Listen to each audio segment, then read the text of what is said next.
अपहरण झालेल्या मुलाचा अखेर मृतदेह सापडलेला आहे। वाशिम जिल्ह्यामध्ये बाबुळगावमध्ये ही खळबळजनक अपहरणाची घटना घडली होती।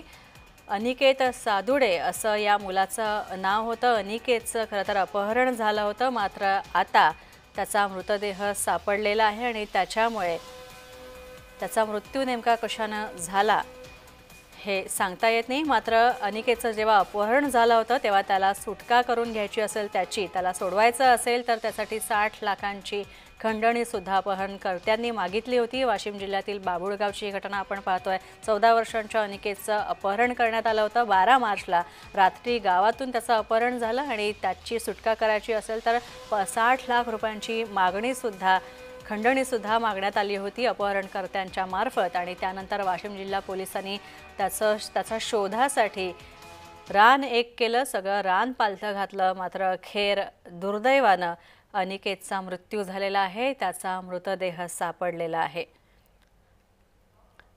9व्या दिवशी वाशिमच्या पुसद रोडवरील अनसिंग इथं अनिकेतचा मृतदेह आढळलाय आणि यामुळे